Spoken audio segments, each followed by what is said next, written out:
Thank you, sir. Well, I will be speaking on the breaking the clinical dilemmas in DME management. Should we treat early and aggressively?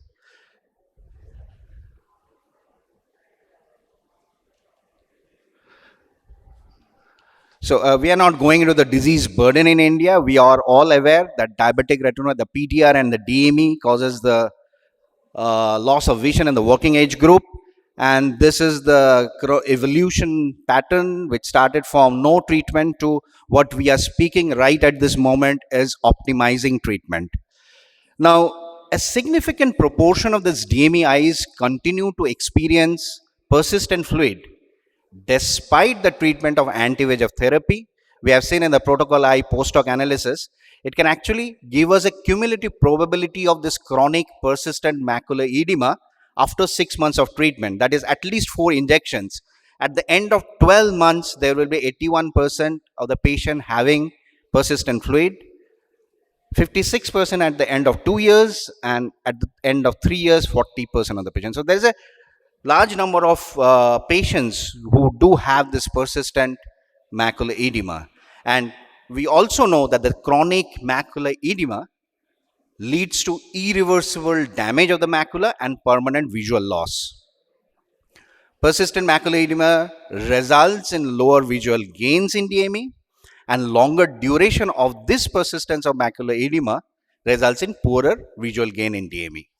So, as sir was asking this questions, whether we should treat early and aggressively, as we can see in this rise and ride pull trial, this is where one arm got anti-VEGF throughout till 24 months, and the other was a sham control treatment where the treatment was not, only sham treatment was given. And at the end of 2 years, there was a crossover. And what was the results? If you see, the arm which was getting anti-VEGF gained 12.4 letters, whereas the arm where the crossover was done after 24 months had only 4.5 letter gain. So if we delay the treatment by 2 years, we are actually losing this visual gain at the end of 3 years. Now, early treatment with ranibizumab provides rapid visual gain sustained for up to 5 years.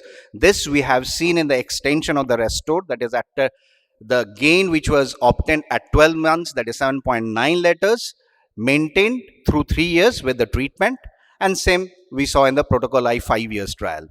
Now, early initiation of the treatment leads to approximately 76% of the patient maintaining visual acuity of greater than 69 letters at month 12.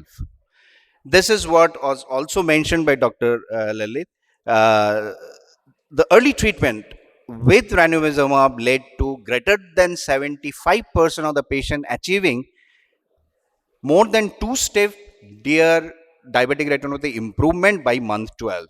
That is based on the diabetic retinopathy severity scales. That is, with the aggressive early treatment, we can bring back the advanced stages of diabetic retinopathy based on the score of almost greater than 2 steps, which is very important and we should keep in mind. So, to summarize, diabetic retinopathy is the leading cause of blindness. We are all aware of it, especially with the working age group.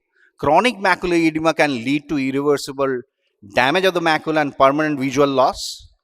The DME patient with the persistent fluid have lower visual gain compared with those which achieve an early resolution. So early intensification in DME is very important to prevent this avoidable visual loss and treat rapid and to get a sustainable visual acuity gain. And lastly, this early treatment with ranibizumab lead to greater than 75% of the patient which achieves greater than 2-step diabetic retinopathy improvement by the end of 12 months. Little bit on the experience of ranibizumab in DME. This was one of the first cases where we started this new molecule. This patient had undergone 4 injections of ranibizumab, 2 DEX implant, but it was a chronic macular edema. As you can see, the vision was 3/60. So we thought, we have tried everything. Let's start this new molecule also. And you can see with a single injection, actually the patient was symptomatically better from 3/60 to 660, as it was a chronic macular edema. Nothing much was there to increase in vision, but still there was slight bit of increase in vision. This is the other eye. So we started with the refractory case. This is one of the refractory case where it improved from 624 to 612. This is another, this is after 3 injection ranibizumab. Here there was a 2-line improvement. So initially we tried in the refractory cases, we got a good result. So thought of using it in a treatment naive patient. This is after a single dose of brolizumab in DME. The vision improvement was 660 to 624, quite a remarkable improvement with anatomical improvement in the OCT. This is in the other eye. This is also a similar case from 660 to, after 2 injections of brolizumab, it improved to 618. And this is the last case where the vision improved from 660 to 618. So the take-home message about this new molecule in the treatment of DME, definitely it has showed a better drying effect, whether it was an intraretinal fluid, subretinal fluid, or a central macular thickness. It was effective in both naive and persistent or refractory cases, although the effect was more significant in the treatment naive patients. Luckily, there was no patients with postoperative inflammatory signs, but definitely time will say, because it has just been approved for DME, whether it will be the safest or the most effective medicine in the treatment of DME. Thank you. Thank you, Maiti. I think the answer is very clear. Early treatment is definitely required. There's no doubt about that. That why if you should allow the fluid to accumulate. There's no doubt in anybody's mind. But question was how much aggressive you have to show. How much aggression means every few months you want to treat, or you want to call the patient. That is the So key. if the finance was not a problem, then I would have given a Forget about loading dose finance. of 3 to 4 See, injections. we should not talk about finance at all. So then in an ideal scenario, I would counsel my patients to get at least 3 to 4 injection as a loading dose, so that we can treat early and as well as aggressively. Yeah, I think this concept is building up, Gopal. You have to be early, there is no doubt, but aggression also has to be shown, because if you allow the fluid to come back, and as the Ramesh also said and Mathi also said, believe me, all fluid is bad. God gave us a dry retina. God did not give us, a wet kind of, some fluids are tolerable, some fluids are, that SRF is good and IRF is bad. I personally believe all fluids are bad, and all attempts should be made to dry this fluid. And if you have agents which are powerful, like we have rituximab, they should be tried. And the last question was about the usage of this new molecule as in a treatment naive patient. You see, all of us use these new molecules in refractory patients. But slowly, as this label has increased now, rituximab is now approved for DME also.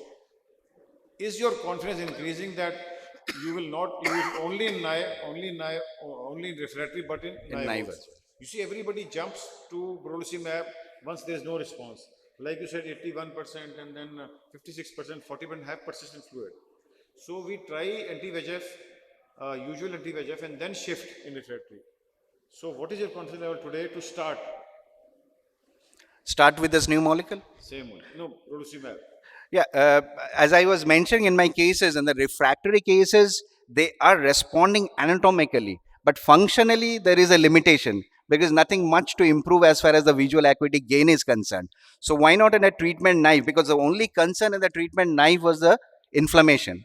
So now that we have been using for 2.5 years, we can easily convince the Debulal patient can for be an there. Debulal. primary therapy in a naive patient. You see, this fear of inflammation, I think, has been overhyped. Frankly speaking, the experience in India is totally different from experience in the West. Although label says around 4%, believe me, in this part of the world, and you have experience, Debulal has a lot of experience, and so many other people, we haven't seen so much of inflammation. Niaz or anybody else, Mudit, your take on inflammation after brolucimab? Debulal, you can be ready by that time. Yeah, so surprisingly, compared to what has been reported earlier, you're right, sir. We have not seen that significant inflammation even in our diabetic patients. And I have seen it in two patients. One was an AMD patient, the one diabetic. The diabetic patient actually could be just managed by the help of topical steroids, and even there we were not very Two out of how many? or maybe 60, 70 patients till Yeah, now. that's what I was coming to, the percentage of inflammation. In fact, Yeah. honestly speaking, we haven't seen it all. Exactly. but inflammation may happen if you use it very often. Yeah. And in the second case, actually, which we had seen, I'll show that case in my talk. There was a patient who had also taken a Covishield vaccine 2 weeks earlier. So I'm not very sure if we can attribute it actually to brolucizumab. But the good part was that we kept the patient on follow-up, and the inflammation went away with just topical steroid. And subsequently, she's received 2 more injections of brolucizumab and has not developed inflammation. Yeah, that's another learning point, that even if patient has shown, does not necessarily mean that you should stop dosing. Yeah. So thanks, Maiti, for Thank you, sir. emphasizing this point, that early aggression has to be shown for long-term good visual benefit. Gopal, any point you want? No, sir. Let's move to the next topic. Okay, thanks.